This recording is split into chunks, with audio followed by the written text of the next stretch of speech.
Welcome to the deep dive. Today, we're plunging into the exhilarating, sometimes unsettling world of business strategy. The landscape is in constant flux, right? Companies rise, companies fall, incredible technologies pop up seemingly out of nowhere.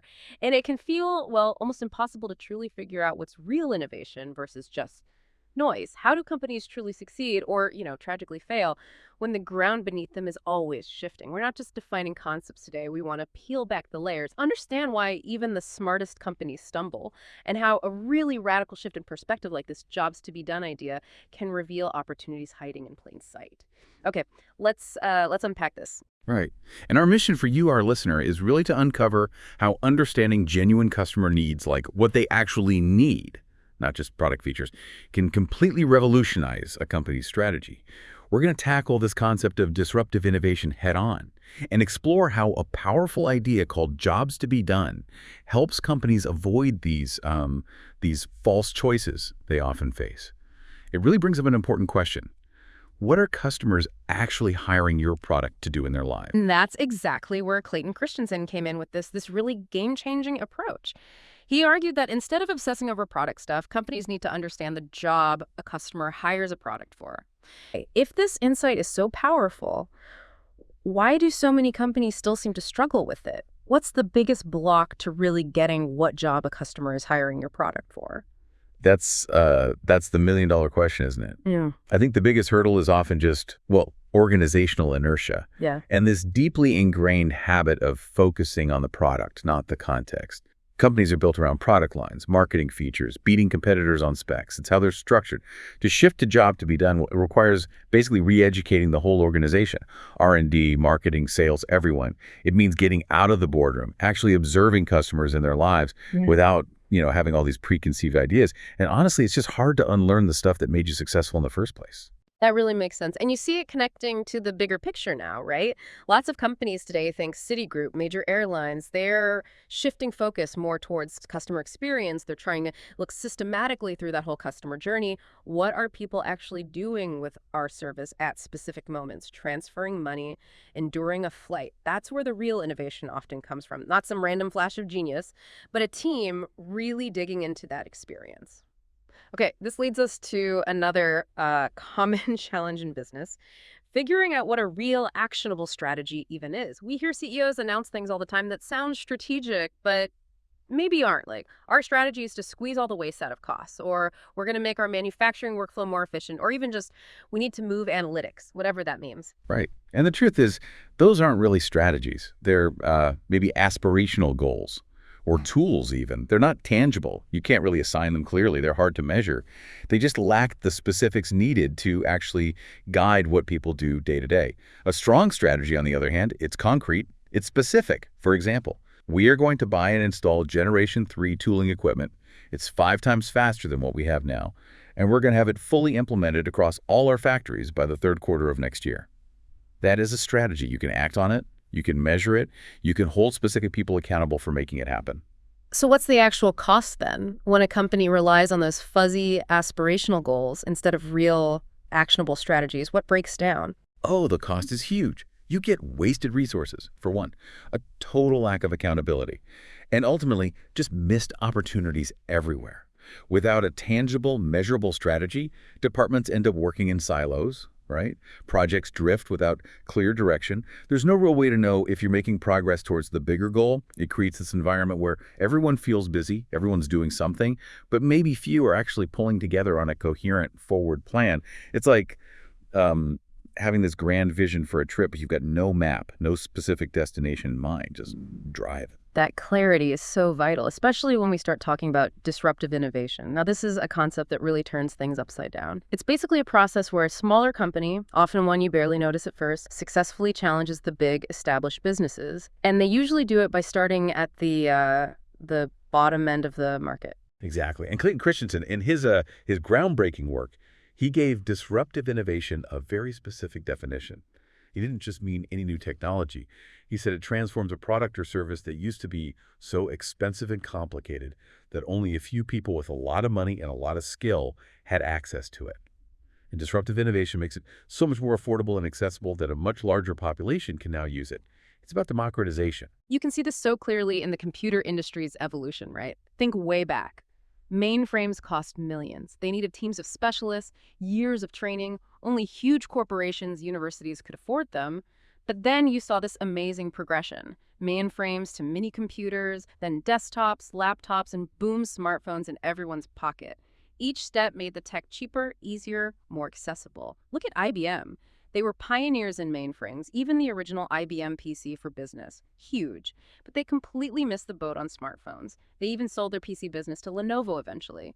Microsoft tried to get into phones too, remember, but their effort just fizzled, while Google's Android ended up grabbing the biggest chunk of the market. It's a fascinating history, and that's exactly what Christensen explored in his famous book, The Innovator's Dilemma. He explained why these leading companies, the ones with all the resources, often fail to see these disruptions coming or fail to adapt. Think about his disruptive innovation chart. It shows how an initially, well, let's be honest, often terrible or limited product, maybe like the very early versions of Zoom, kind of clunky compared to high-end systems, can, because it's cheaper or way more accessible, eventually improve and surpass and even displace the established offerings.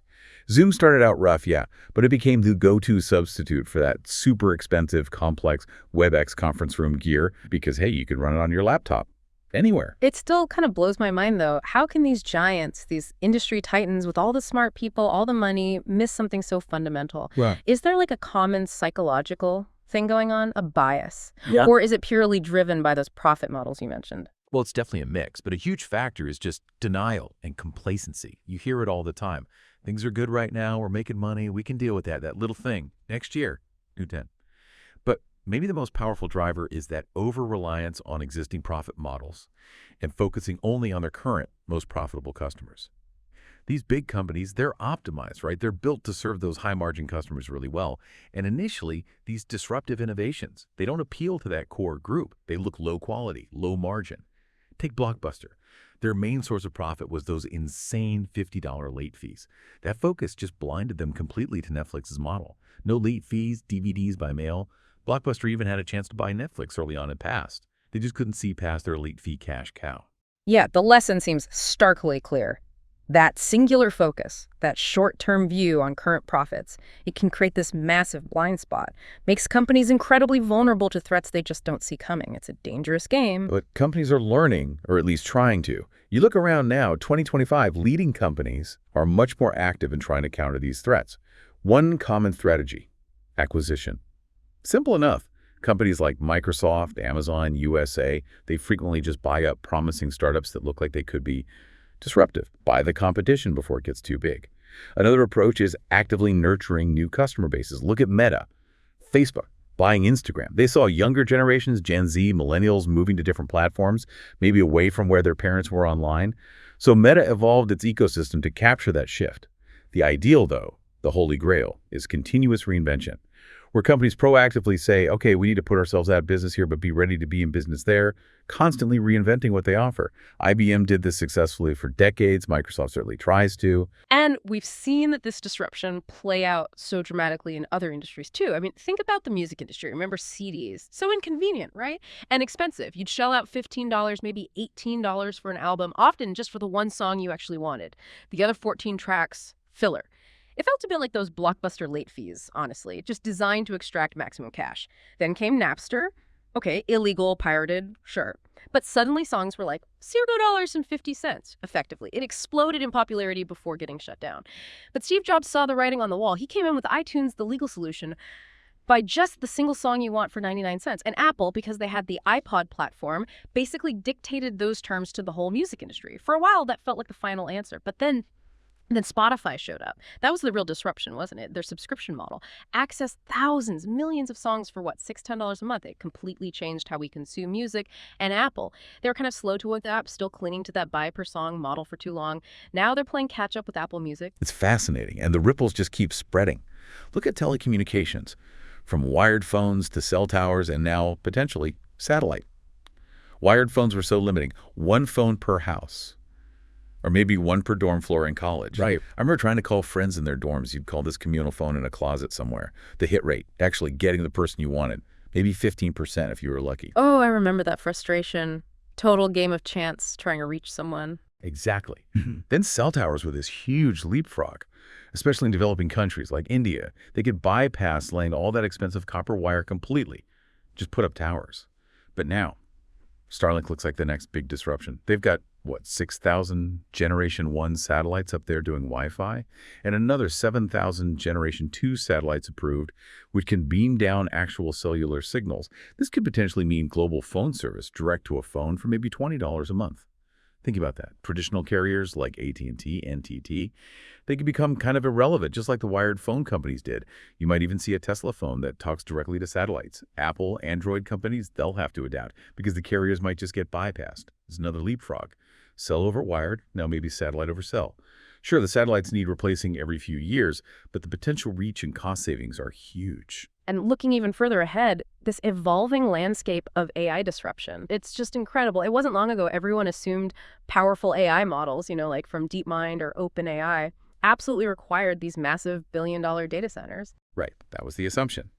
But it's shifted so fast lately. Now, you can actually build personal, high-performance computers, DeepMind-level stuff, for under $6,000. And they can run completely offline, even off a USB drive. There's even talk and aspiration, maybe, of running smaller, useful AI models on a tiny $30 Raspberry Pi computer. The implication is enormous. AI is democratizing incredibly quickly. It's not just for the monster companies anymore. The future probably looks like a mix, right? Highly specialized AI models, maybe like Merck building its own internal GPT for drug discovery alongside these general models. And it's all driven by this desire for data privacy, keeping your sensitive data in-house and getting superior results for models curated specifically for your needs. It's not just about scale now, it's accessibility, customization. Which brings us back in a way to how companies carve out a real competitive advantage. It's about identifying and really focusing on those unique activities that set them apart. This idea of activity mapping. Yep. But how do companies actually figure those out? And maybe more importantly, how do they maintain that edge when everyone else is trying to copy them? Yeah, that's the constant battle, isn't it? Identifying them often comes from, well, deep customer observation, like the jobs to be done work, or by fundamentally rethinking their own value chain, how they operate. Maintaining the advantage. That's the tricky part. It demands constant innovation, yeah, but also building a system of interconnected activities, things that are hard for competitors to copy just one piece at a time. Think about Yeti coolers. They're a unique thing, making coolers that genuinely keep ice frozen for like 3 days. Competitors like Igloo just don't match that. It lets Yeti position itself as this premium prestige brand, different activities, different result, or Southwest Airlines. So efficient, right? Partly because they fly only 737s. That simplifies everything. Pilot training, maintenance, spare parts. Super streamlined. And they generally skip in-flight meals, except maybe on the Hawaii routes, keeping costs down, reinforcing their low-fare model. It's a whole integrated system of choices supporting their strategy. And then you have IKEA. Totally unique model. These huge showrooms, everything's out on display. You pick it up yourself, flat-packed, and you assemble it yourself. That self-assembly makes their furniture way cheaper. Maybe 3 times cheaper than traditional stores. They even leaned into crowdsourcing for assembly. Now you can hire someone locally through them to build your stuff.